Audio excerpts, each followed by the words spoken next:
Ce qui nous a donné envie de faire ce dossier, c'est la multiplication des récits différents sur ces 25 dernières années. Par exemple, la Russie, on a beaucoup parlé de l'expression de Vladimir Poutine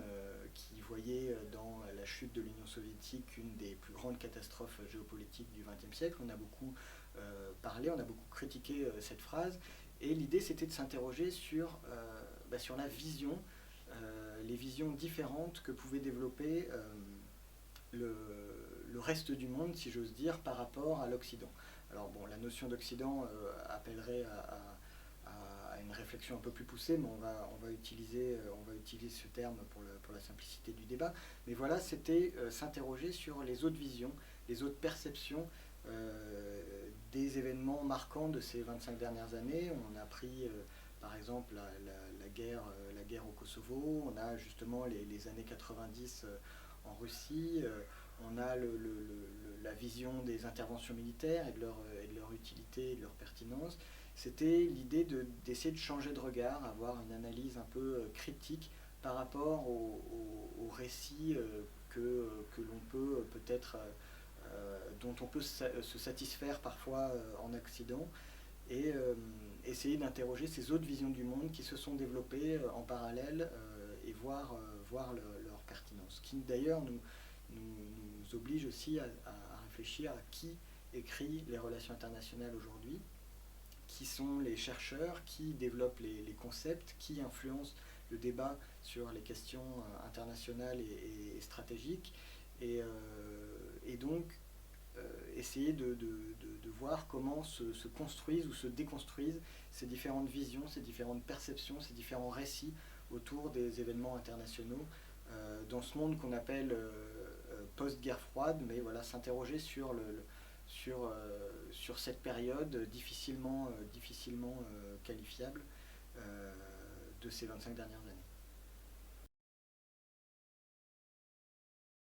Alors, il est vrai qu'à partir de la fin de la guerre froide, il y a eu beaucoup d'analyses qui ont souligné des aspects de type désordre pour qualifier justement le nouveau système international tel qu'il émergeait de la fin de la guerre froide.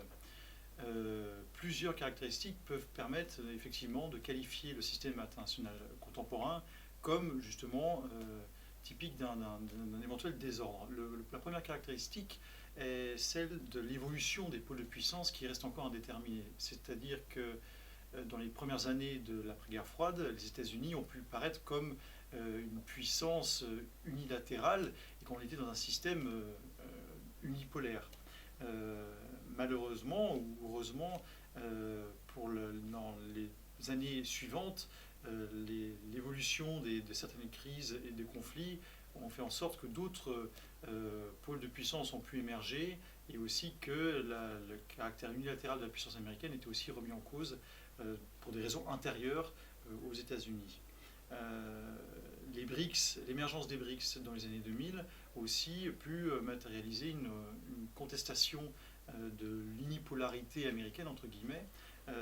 Mais ce qu'on a vu aussi les dernières années, avec la crise économique qui a également touché ces puissances émergentes, c'est que les aspirations politiques de ces BRICS n'ont pas non plus suivi. Donc là aussi, il y a une sorte d'incertitude, d'indétermination qui caractérise notre ordre international contemporain. Le deuxième facteur de désordre, c'est celui de la définition de la puissance. Quel est le critère de définition de ces pôles de puissance au concept de puissance militaire est venu s'ajouter de façon grandissante dans les années 90 et 2000 le concept de soft power, de puissance par la conviction, qui toucherait plus à des aspects culturels d'influence plutôt que des efforts de coercition de la puissance, une définition traditionnelle de la puissance. Cela aussi a été, cette émergence du soft power, en tous les cas, comme il a été décrit dans les années 90, a aussi été remise en cause ces dernières années, notamment avec l'actualité récente en Europe orientale ou au Moyen-Orient, ou même en Asie, où des critères classiques de la puissance ont pu être remis d'actualité et donc revenir dans les analyses de l'ordre international contemporain. Enfin, le troisième type ou élément de désordre que l'on peut observer dans notre monde actuel est celui de la relative fin du monopole de la puissance tel qu'il était détenu par les États auparavant. Depuis la fin de la guerre froide, d'autres acteurs non étatiques ont aussi pris une influence grandissante et dans certains domaines ont même pu remettre en cause la souveraineté ou tout du moins l'autorité étatique sur les frontières et les populations, les territoires qu'ils administrent. Cela peut concerner l'économie, cela peut concerner aussi les menaces sécuritaires comme les groupes terroristes ou des organisations criminelles transnationales qui ont pu remettre en cause en effet donc l'autorité étatique. Également sur cet élément des ordres, on a vu des limites à cette évolution, puisque dans un monde où l'insécurité ou l'anarchie restent ou sont même grandissants aux yeux de certains, l'autorité étatique peut être appelée par les populations qui voient encore en l'État l'échelon suprême de protection de la sécurité et de la viabilité des populations et des tissus socio-économiques. Donc là aussi, les éléments d'ordre et de désordre se mélangent et nous montrent que l'on est dans une période internationale, une période historique qui reste encore indéterminée, d'où l'intérêt de ce dossier qui va être d'analyser un petit peu cette évolution depuis 25 ans sur certains